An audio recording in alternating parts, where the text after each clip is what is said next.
She called me her safe bet, so I read her messages while she poured my coffee. Before we begin, please consider hitting that like button and subscribing. It really helps this channel grow. And trust me, you'll want to hear this one through to the very end. They say everyone has a place they retreat to. Mine was a small cafe on the corner of 3rd and Vine. Not because of the coffee, that was average at best, but because of the way she said my name. Seth, she'd drawl out, like a whisper carried on steam rising from the espresso machine. Cappuccino, no sugar, cinnamon, right? Right. I'd nod, pretending it still surprised me that she remembered. Truth was, Sophie remembered everything. The way I liked my cup. That I didn't carry cash. That I hated paper straws. That I always hesitated before paying, like I might say something more, and never did. She worked the morning shift. Always had a black apron tied around her waist too tight, her name tag dangling from a safety pin. She wore her curls high, her earrings small, and her perfume just light enough to haunt you long after she passed your table. I wasn't looking for anything. I was 34. Senior architect at a mid-tier firm. Quiet life, decent pay, a city view from my apartment that made me feel like I'd made it, even when I didn't know what it was anymore. But every morning, between 7:35 and 7:50, I got 15 minutes of something I didn't have a name for. And one Tuesday, it changed. I showed up late. Some meeting had kept me. She looked up as I walked in, brows raised. Whoa! I thought we lost you to a new barista. Never. I smiled. Just life getting in the way. She handed me my cup before I could even order. There was a little doodle on the lid, a smiley face with cinnamon freckles. You looked like you needed a pick-me-up, she said. That night, I stayed up staring at that lid. Next day, I left a note under the sleeve. Maybe I do. Want to help with that after your shift? She didn't respond in words. But she slipped me a napkin with her number written in the corner, right under the word. Midnight? She was chaos in jeans and lip balm. Our first date was her dragging me to the roof of her building with a six-pack and a blanket. I hate bars, she said, cracking open a bottle. Too loud to hear your own thoughts. What if your thoughts aren't worth hearing? She smirked. Then I drink faster. I was hooked. We started slow, or as slow as Sophie allowed. Texting turned to late nights. Late nights turned to weekends. Weekends turned to waking up together and pretending we didn't notice how easily we fit. She was electric. Unpredictable, wild, funny in a way that wasn't trying. She danced in grocery aisles. Took pictures of clouds. Once dragged me out at 2 a.m. to watch some comment she read about on Reddit. She lived like someone who'd been told she wouldn't get a second shot and decided to burn bright while she had the chance. And I fell hard. After 3 months, I brought her to a gala at my firm. She wore a cheap red dress and heels that made her stumble every third step. I introduced her to people who wore cufflinks with their initials engraved, and she still managed to steal the night. Your girl, my boss whispered, is something else. She was. And I wanted to be hers in a way I'd never wanted anything. So when she told me, a few weeks later, that her dream was to own her own cafe one day, I didn't hesitate. I had the money. She had the fire. We found a small brickfront property in an artsy part of town. She wanted it to be warm, cozy, like stepping into a hug. We called it meal, honey, in French, because that's what she said her eyes looked like in the sun.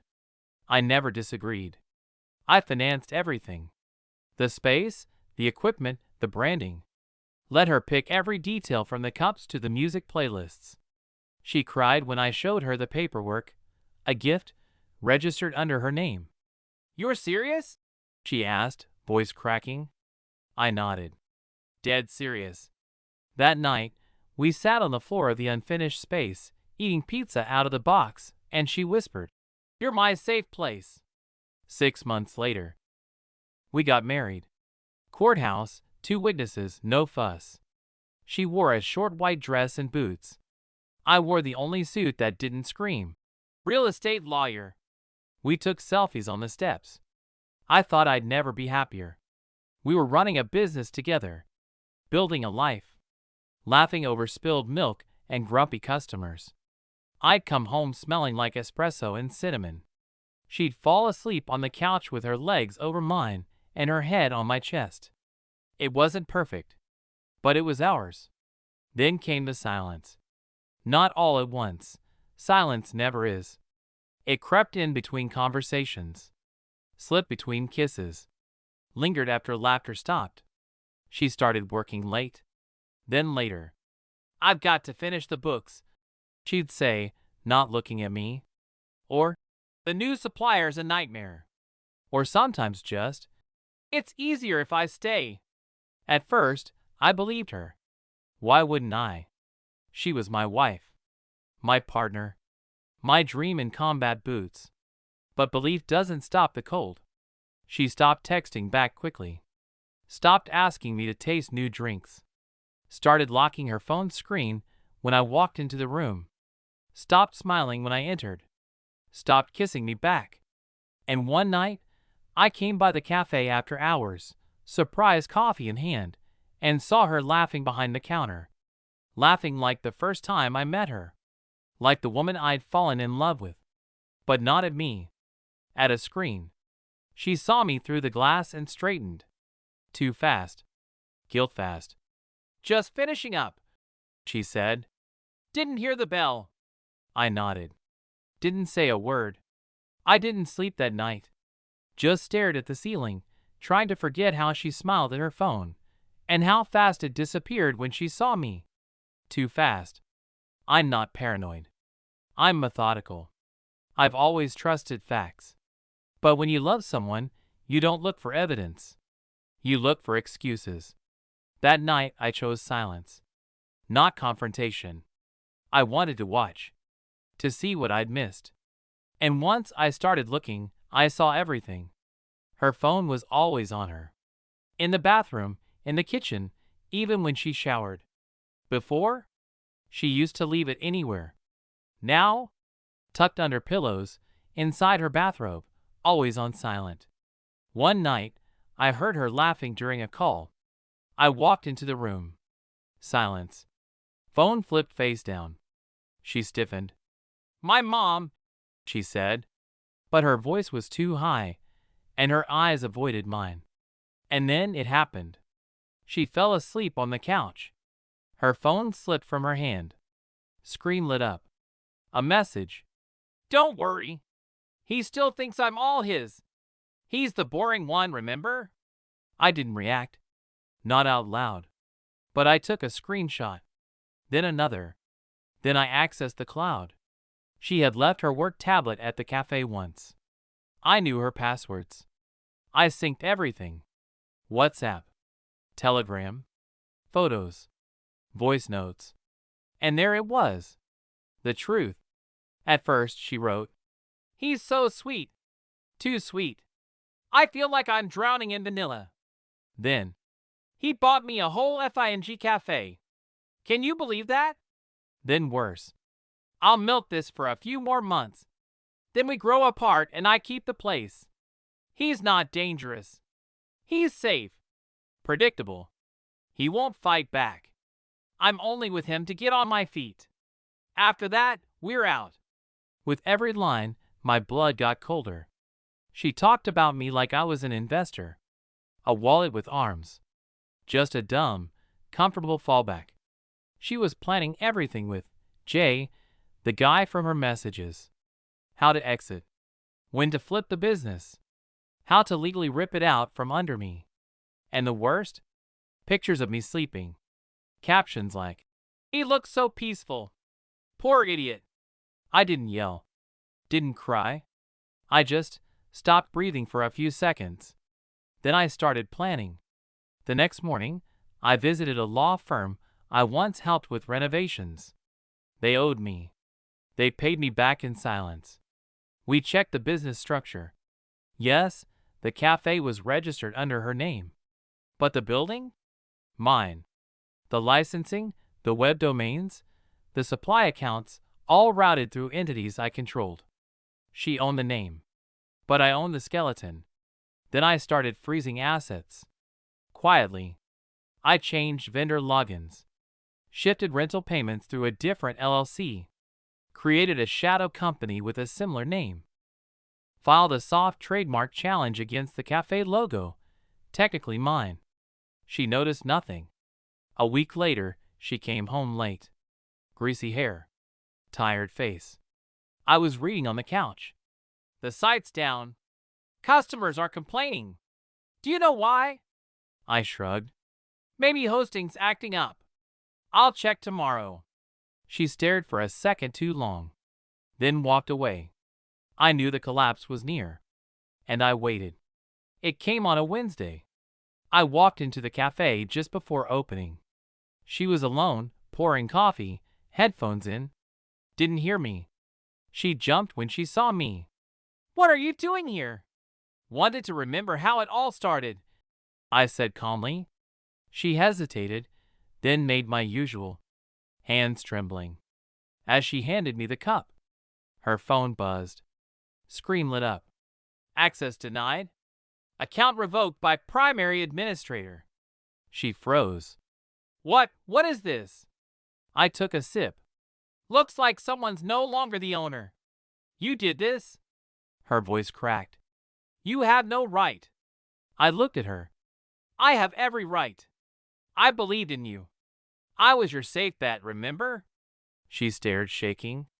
I smiled. Not anymore. She stood frozen, the cup shaking in her hand. I took another sip. She was still trying to process what was happening. What did you do? Her voice was higher now, not angry, but scared. I made sure I wasn't your stepping stone, I said quietly. I made sure you never get to stand on me again. She stormed into the back office, phone in hand, furiously calling someone. I didn't follow. I didn't have to. I just walked out. Later that day, my attorney called me. She tried to contact the licensing board, he said. Too late. The complaints were already filed. We froze the supplier access, pulled the permits, shut down the point-of-sale system. Her cafe can't legally operate now. And just like that, meal was gone. But I wasn't finished. Jay, her golden boy, wasn't so golden. He had a record. Fraud. Minor. Buried. But still, it was enough. I contacted one of his previous victims, a florist who lost thousands after a fake investment pitch. We teamed up, shared receipts, messages, voicemails. Within a week, I had a dossier. I forwarded it anonymously to his current employer, some flashy boutique co-op downtown. Then another copy to immigration. Jay wasn't exactly here on a perfect visa either. 2 weeks later, he was fired. 3 weeks later, under review. 4 weeks, detained. Sophie tried to call me. 10 times. I didn't pick up. She emailed, begged, said she didn't mean it, that she got scared, that she lost herself. She didn't lose herself. She sold herself. She texted me one night, a photo of us from Christmas. Caption: Remember this? We were happy. I didn't respond. Then came the real hit. She filed for a hearing, tried to challenge the license removal, but her lawyer was a joke, underfunded and late. Mine was already 10 moves ahead. I had timestamp backups, IP logs, message history, even a statement from her ex-barista who she once told, "He's not a partner. He's a piggy bank." Sophie didn't stand a chance. She left court with a sealed envelope and a notice of business forfeiture. I watched her from a distance as she stepped into the street, lost in a blur of people who didn't care.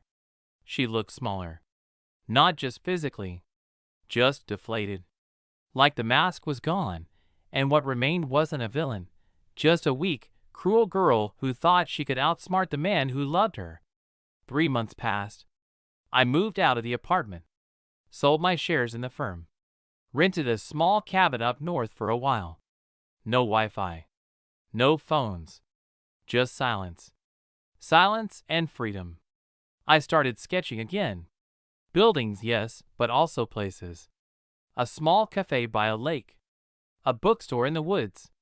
A cottage with orange lights and a garden full of thyme and lavender. I didn't know what I was building, but I knew it was mine. Then one evening, I walked into a small coastal town cafe. Nothing fancy.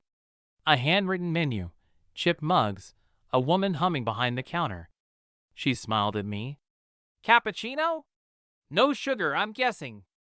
I laughed. Cinnamon, too. She nodded. Thought so. I sat by the window. Steam rose gently from the cup, curling in the golden light of dusk. No ghosts. No memories. Just peace. And in that moment, I knew I'd won. Not because she'd lost, but because I left.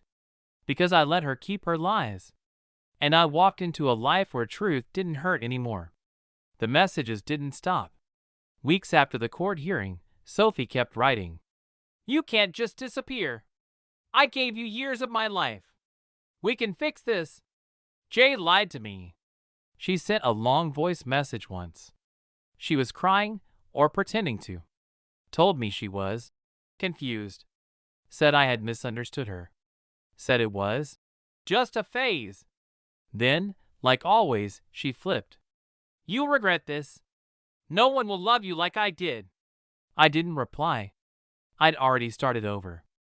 Up north, I bought a little plot. Nothing glamorous, just space. Laid out a sketch. A narrow building with tall windows, dark with trim, warm brick. It would be a new cafe. Not for business. For people. No lies. No ownership games. Just something quiet. Honest. Locals helped me build it. An old man named Henry poured the concrete. His niece did the chalkboard signs. Every week, someone brought over wildflowers. They didn't know my story. They just knew me as the architect with the cinnamon habit. And I liked that. 6 months in, I opened the cafe doors. No grand launch. Just a sign that said, We're open. Come in if you need peace. People came. A fisherman and his son, who just lost their mom. A single mother writing her first novel. A retired teacher trying to start over after divorce. They didn't ask what I was running from. They just smiled and stayed. One rainy morning, I stood behind the counter, steaming milk for a cappuccino. And there she was. Not Sophie. A woman I'd seen a few times before. Soft curls. Quiet eyes. She always sat by the bookshelf. Today, she came up. You always make the same drink, she said. You ever try it sweet? I smiled. I tried sweet once. She looked at me like she heard more than I said. Then she nodded. I hope you try again. Later that evening, I checked my old email out of curiosity.